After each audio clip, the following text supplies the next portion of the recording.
Alright, so I decided to do my short presentation on the Liberian justice system. So Liberia is a country on the west coast of Africa. The reason that I personally chose Liberia is because I have an aunt and an uncle who live there currently as missionaries, and hearing some stories about the government and the law enforcement there was very interesting from them. So I decided to look into it a little more and do it for my mid-length presentation. So like I said, it's a country on the west coast of Africa, and Liberia was colonized by former African American slaves back in the 1820s. And then in 1980, there was a military coup by Samuel Doe, and then he was in power until around 1990. And then this was when the first Liberian Civil War happened. He was overthrown from power from that, but this country has really struggled since then, and that's something that my uncle and aunt have told me a lot, is about how much that country struggles. It currently has a dual system of statutory law based on Anglo-American common law for the modern sector, and customary law based on unwritten tribal practices for the indigenous sector. My aunt and uncle live in Monrovia, which I believe is the capital, but it's also the biggest city there. So they're more towards the beach and more in the modernized sector. Despite laws being set out in the Liberian Constitution, there's a gap between the laws and their implementation. And Liberia also accepts the compulsory International Court of Justice jurisdiction with reservations.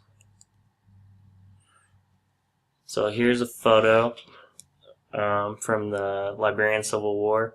They had children fighting. They had children with guns, which is just amazing to me. I mean, here in America,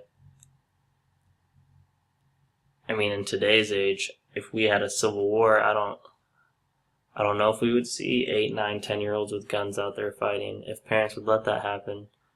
I know back in our Civil War time that was a thing where children would want to go to war with their fathers and help fight, but just thinking about that in today's age is just pretty unreal to me.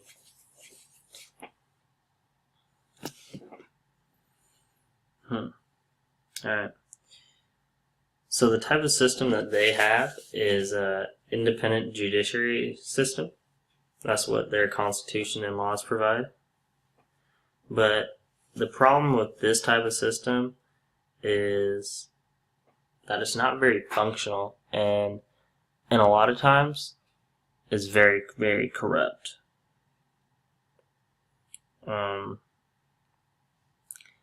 Judges are so easily swayed by money and by people threatening their families, financial pressures, even social pressures, how the people of that nation are going to view that judge by how he rules a case.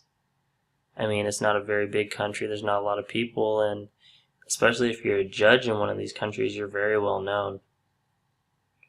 There's not a lot of people who don't know who you are, and there's not a lot of protection for you there.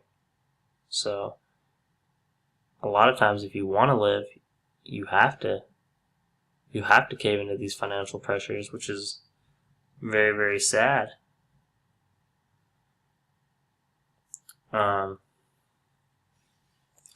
By their law, their magistrates must also be lawyers, even though most of them aren't. And that's another interesting thing, is why would they have a law saying that a magistrate has to be a lawyer as well in order to be a magistrate. Or, I'm sorry. Yes. But then they go against that law and most of them aren't. That just doesn't make a lot of sense. A lot of the things that their government allows.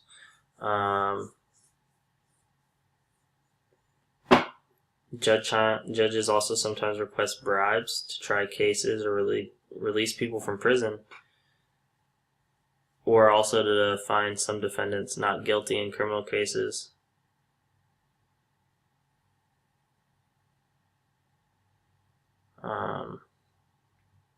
Even their defense attorneys, they suggest that the defendant pay money to police officers, prosecutors, people of the jury, judges, anyone that they possibly can in order to have a better chance of getting off scotch-free or getting a lesser sentence or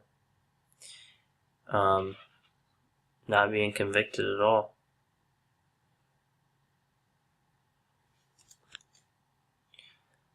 So Liberian police.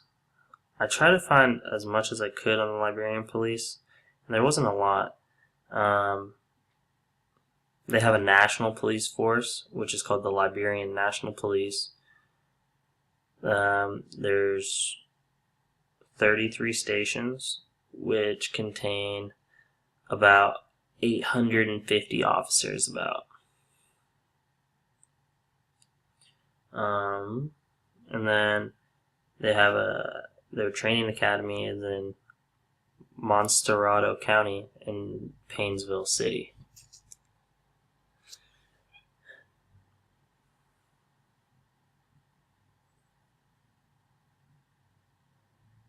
Montserrado has a fully constituted juvenile court, and then other geographical areas have magisterial courts.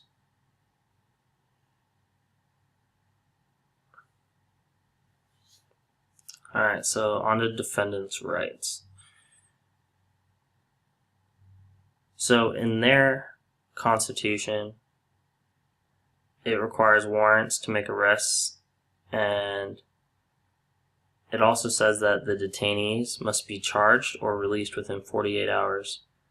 But their warrants aren't always correct on who the person is or based off correct evidence.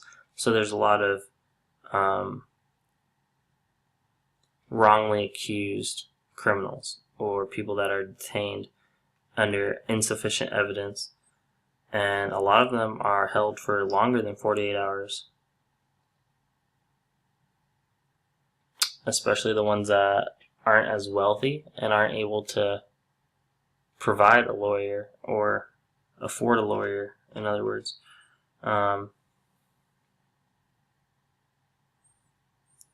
All charges are able to, all offenses you can be bailed out on, except for rape, murder, armed robbery, and treason.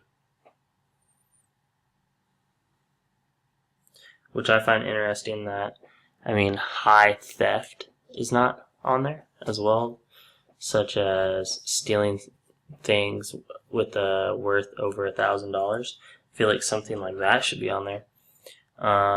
According to their trials, under their constitutions, the defendant has the right to be present at their trial, to consult with an attorney, and in a timely manner, and have access to government evidence.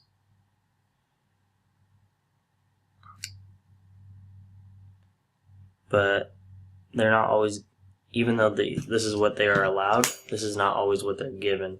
A lot of times, even though they are allowed these things, the government does not follow through and allow them to access these files and access these documents.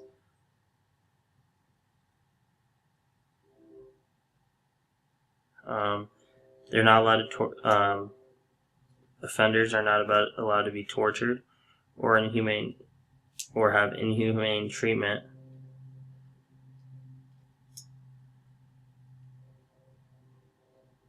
And then moving on to their legal aid system. Legal aid should be provided when required, according to Article 21 of the Constitution. And there is no effective system to provide public defenders in the rural and remote areas. However, government officials have worked with international agencies to set up functional public defenders, raising the national total to approximately 17 qualified prosecutors and 13 public defenders, which is crazy to me. I mean, their justice system is so corrupt. It's unreal. They have all these things put in place, all these laws, all these rules, yet not even the government follows them. And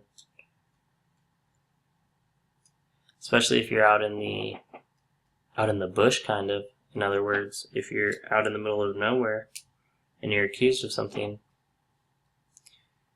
you might as well just put yourself in jail yourself. I mean, there's almost no chance that you're going to be able to convince someone if they have the slightest evidence that could be proposed as against you, even though it's not. And that's not fair. I mean, I feel like they really need to fix their justice system. Some interesting facts that I found about their justice system is 85% of the prisoners in their nation are pretrial detainees. And then 600 of them are reduced within a year through their fast track court to reduce their prison overcrowding. But I mean, if they're able to release 600 within a year, I mean, that's an astronomical number for a country of that size and without a high population.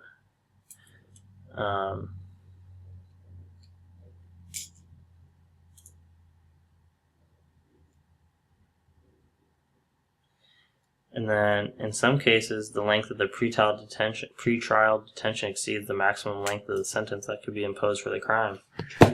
So these people are sitting in jail waiting for their trial for a longer amount of time than they would be convicted for and be placed in jail for the crime that they have committed. I mean, Liberia has a very, very weird justice system, it seems.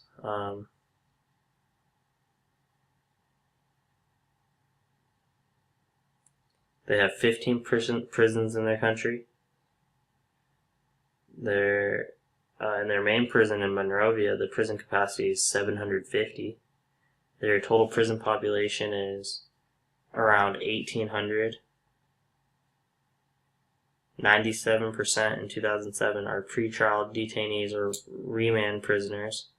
Their occupancy level based on official capacity is at 136%. And their main prison in Monrovia was at 316%. I mean, the government there really needs to get it together and figure out a way to reduce prison overcrowding and be able to hire just police officers and be able to have a just judicial system. They need to make it fair. They need to not have it one-sided anymore. They need to seek out help from other nations, or they need to research other nations and then see how they can improve themselves for their people. I mean, if I was to hear of my uncle or aunt or one of my cousins there being detained for unwrongfully while they're building hospitals and other things there, I mean, that would break my